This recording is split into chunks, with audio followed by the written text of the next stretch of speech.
Welcome to the grandeur of Buckingham Palace, where royalty meets extravagance. Nestled in the heart of London, this iconic landmark has captured the imagination of people worldwide for centuries. But did you know that the palace we see today is vastly different from the original family home? Today on Brandor Luxury, we will see how this magnificent palace came to be and how it evolved over time. If you're intrigued by the lavish lifestyles of royalty and the opulence of grand architecture, then join us as we delve into the fascinating history and ever-evolving design of the most expensive property in the world, worth a whopping $4.9 billion.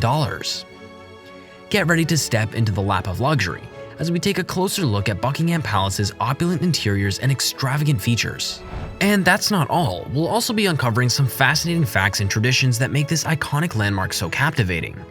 Tucked away in the heart of Westminster, Buckingham Palace serves as the official London residence of the royal family and the administrative headquarters of none other than the Queen herself. But did you know that this grand palace had humble beginnings as a private townhouse built by John Sheffield in 1733? So join us on a journey through time as we discover how this cozy family home was transformed into the grandeur we see today. This London-based home boasts a staggering 775 rooms and covers over 77,000 square meters of floor space, making it worth a whopping $5 billion. But it's not just the size that's impressive. The palace also houses priceless art and artifacts that have been collected by the royal family for centuries. From ornate ballrooms to luxurious suites fit for royalty, Buckingham Palace is truly a one-of-a-kind residence. Would you like to have a palace like this? Did you know that this majestic palace, which became the birthplace of 14 or 15 royal children, was originally purchased by King George III's extravagant son, George IV? With a vision to create a palace that would rival the grandeur of Versailles, he commissioned renowned architect John Nash to carry out a massive transformation of the Queen's house. But as the cost spiraled out of control, reaching a staggering £500,000, this ambitious project proved to be a major disaster for the king. Keep watching to find out more about the tumultuous history of this iconic landmark as we delve deeper into the lavish world of Buckingham Palace. Also, don't forget to hit the like and subscribe buttons to stay up to date. The king's extravagant dreams of transforming the Queen's house into a fairy tale palace were shattered by spiraling costs and unhappy subjects. And as if that wasn't enough, the palace remained unoccupied for years until Queen Victoria ascended the throne in 1837. But her dreams of living in a grand palace were short-lived, as a rush to complete the construction led to some serious design flaws that made living conditions unbearable. From smoky chimneys to poor ventilation, the palace was plagued with issues that left residents shivering in the cold and gasping for fresh air. The palace's original design flaws were so severe that a gas explosion could have blown up the entire ground floor. And that's not all. There were also major shortages of nurseries and visitor bedrooms that left residents feeling cramped and uncomfortable. But all that changed with the addition of the iconic East Wing designed by architect Edward Bloor, which gave the palace its famous balcony that has been used for generations of royal celebrations. From the facelifts of the early 1900s to the magnificent estate rooms that are fit for a queen, join us on a journey through the lavish interiors of the world's most expensive property, worth a staggering $4.9 billion.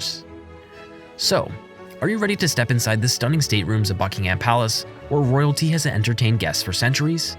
These public rooms, which are open to the public for much of the year, are where the Queen hosts politicians, monarchs, and other VIPs. Originally designed by King George IV's architect John Nash, the 19 rooms are a sight to behold, with their lavish decor and exquisite furnishings from the royal collection.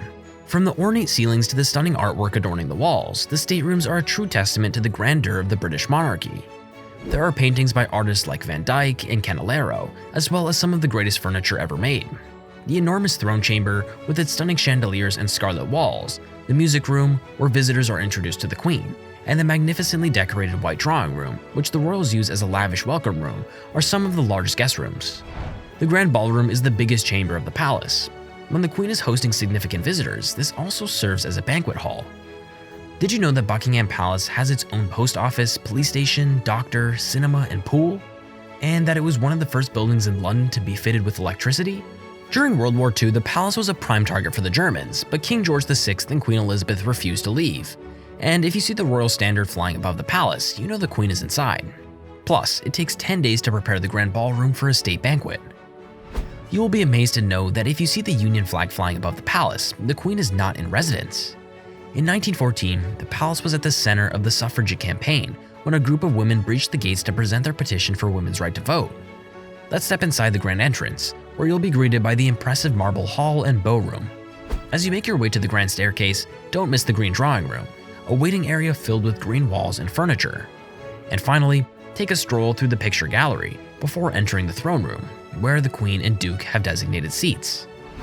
There is a ton of costly and vintage paintings here.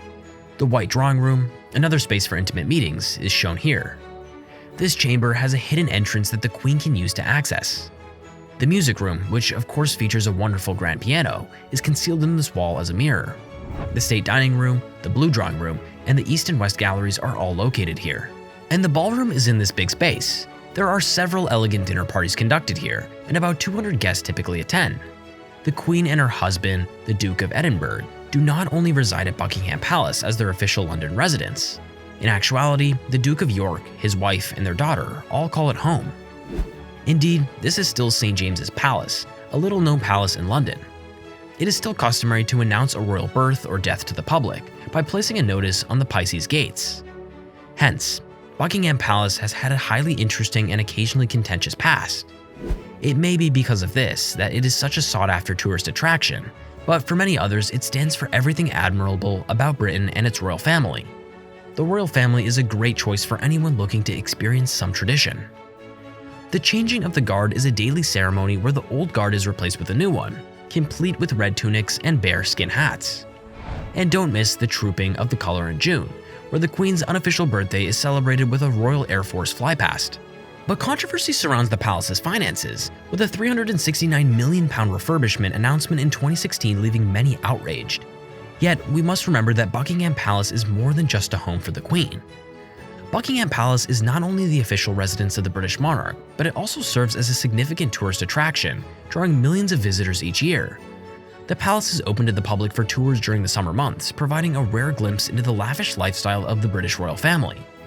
Beyond its grandeur and historical significance, Buckingham Palace also plays a significant role in the ceremonial and political life of the United Kingdom. State visits, investitures, and other official events are frequently held at the palace, making it a hub of activity for diplomats, politicians, and other world leaders. However, as with many historic structures, Buckingham Palace requires extensive maintenance and upkeep, with estimated costs of around £369 million, or $510 million USD, for a 10-year refurbishment project that is currently underway. In recent years, there have been calls to open Buckingham Palace to the public year-round, with the aim of generating revenue and reducing the cost of maintenance. However, this idea has been met with mixed reactions, with some arguing that the palace should remain a private residence for the royal family. Nevertheless, Buckingham Palace continues to be a source of fascination for people around the world, with its rich history, stunning architecture, and priceless collections of art and antiques. As a symbol of British power, tradition, and heritage, the palace is sure to remain an icon of cultural significance for generations to come.